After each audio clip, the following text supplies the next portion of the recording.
Hey, what's going on, guys? In this video, I'm going to talk about some extremely important money management skills that I wish I had the very first paycheck I earned in my life.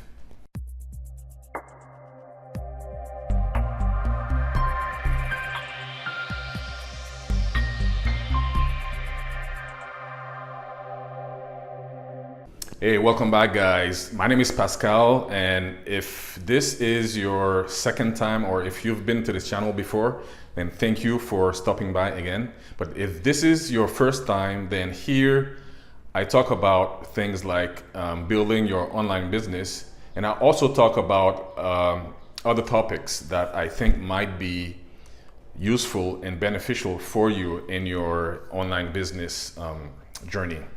Now, today I wanted to talk about a topic that's extremely important for me, and I wish that I learned about these things very early in my life. And because of that, I figured that maybe I should create a video, and if this video can help someone make better decisions in terms of their finances, then I'm very happy. Now, full disclosure, I'm not a financial advisor by any means. I'm just a regular guy who learned a thing or two on my journey, and I'm just sharing some of the things I learned and sharing my progress. All right, so let's get to the content.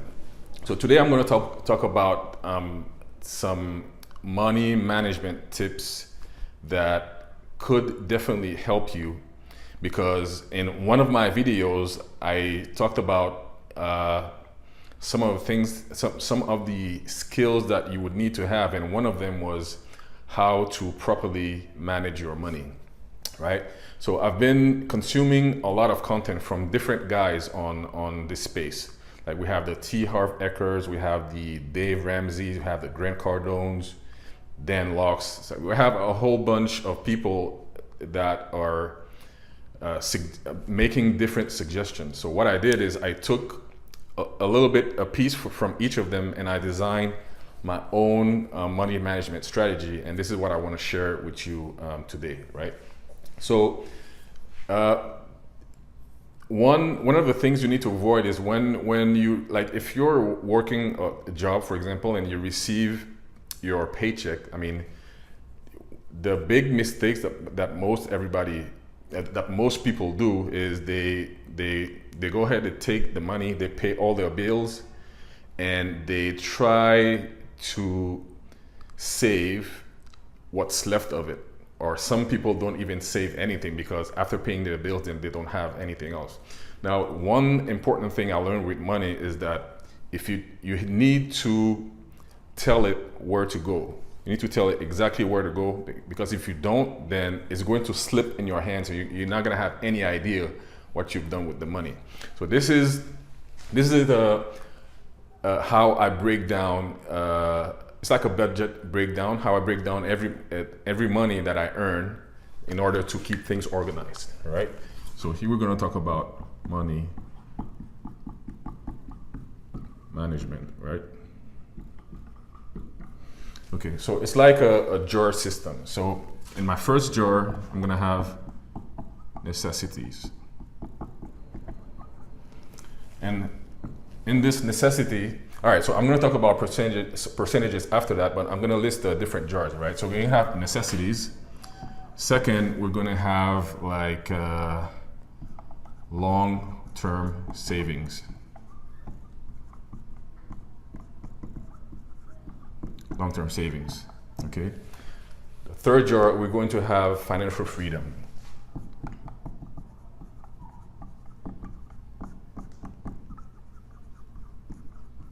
Financial freedom. The fourth jar, we're going to have play money. Play money, okay? So that would be the fifth jar, we're going to have education.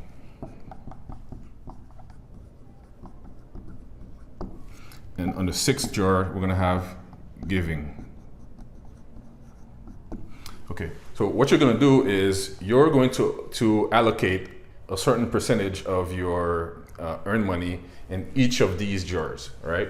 And the way you break it down is like this. So in your necessities jar, you're going to put 55%. Okay, so this necessity jar is going to cover things like your rent payment, like if you have your bills, you're sending your kids to school, like all these regular expenses like utilities and everything, all these types of expenses, you will pay them using your necessities jar, okay? Then you're going to have your long-term savings. You're going to put 10% of your earned money in there. So this long-term savings is for things like, I mean, you're going to have to spend stuff, right? You're gonna have to spend money on stuff. And you need to have a bucket where to take the money for the stuff you're spending on. So this is what you're gonna do with your long-term savings. This is going to be your, like, if for example you want to build an emergency fund, because make no mistakes, guys, I mean, shit is gonna happen. Let's say you own a car, right? You're driving the car and then the car breaks down. You go to the mechanic, and then the mechanic does an assessment and tells you, all right, so you're up for repairs up to like $1,000. Right, so this is where you're going to take this $1,000 expense to fix your car, because the car needs to be fixed because you have kids you need to bring to school and all that stuff, right? So this long-term saving slash emergency fund, if you will, is where you're gonna have this money. The next bucket is going to be your financial freedom, and you're going to put 10% there as well. Now, the financial freedom bucket is where you're going to store money. Realize that I say store, not save, right? You're going to store the money that you're going to use to invest in your financial freedom. I mean, this is you're going to keep storing money in that bucket until it reaches a point where you can make like a big investment. It's in something where you cannot lose. I mean, I'm not going to make a video on that there, but this is something I learned from Grant Cardone. I mean, he actually has something called Cardone Capital, where he allows regular guys like you and me to invest in his big rental properties that provide passive income. So this is something I'm keeping an eye on, and this is something that I'm considering investing my money when I reach a certain amount there. So this money you never touch, absolutely never. You store it until it reaches a point where you can do a significant investment, okay? Your play, you're gonna put 10%.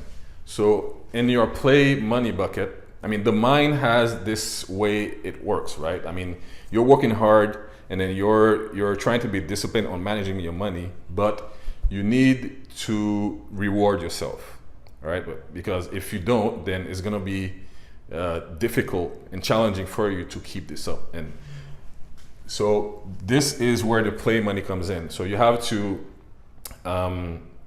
reward yourself. I don't know, take your wife to like a nice trip, or to a nice restaurant and stuff like that, right? This is money that you need to spend every month. You need to blow it, okay?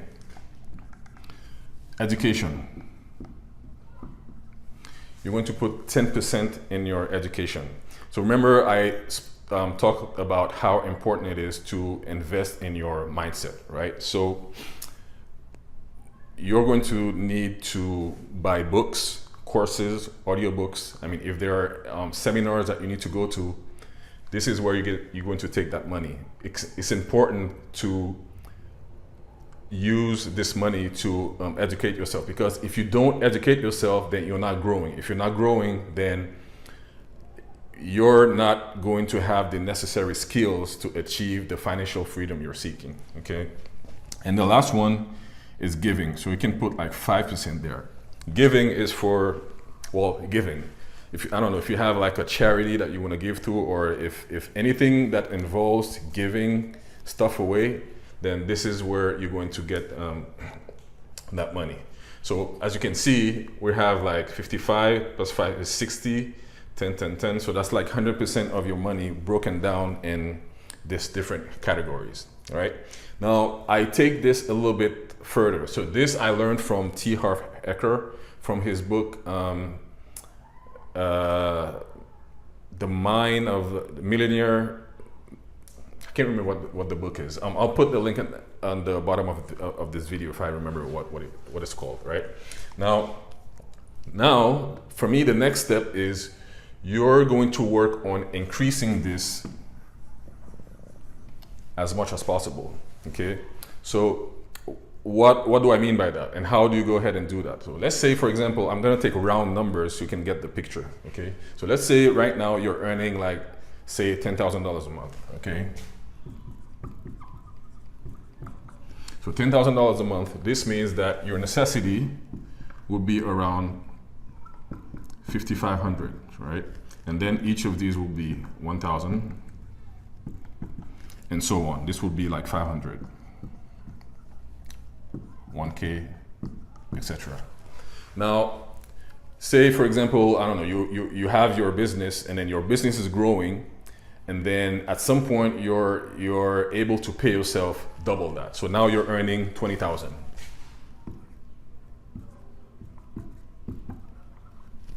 You're earning 20,000, okay, but you were already living comfortably with your $10,000. So basically, if we break down the percentages for $20,000, this means that now your living expenses are going from 5,500 to 11,000, right? Wrong.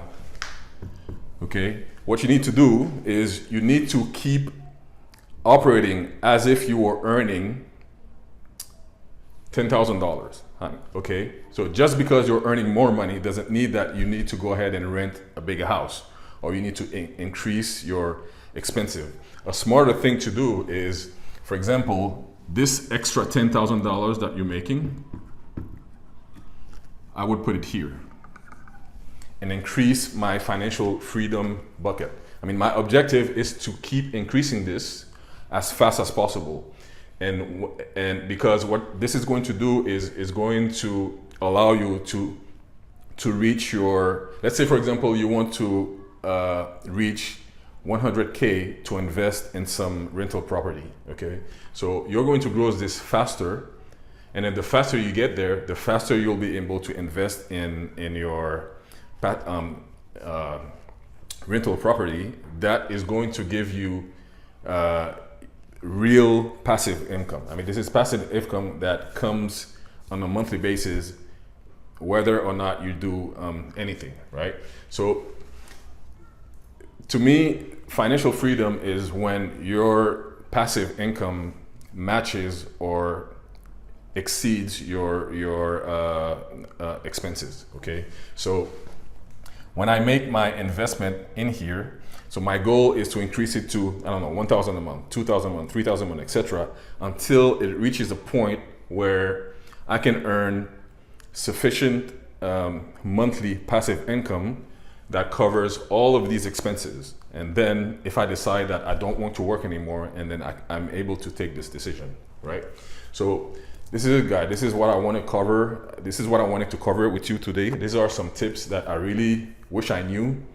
If I did, I probably would have been further ahead in my financial freedom journey. I hope you can get some valuable tips from this video. If you did, please go ahead and like this video and share it with other people if you think they might benefit from it. And thanks again for stopping by, and I'll see you in the next video.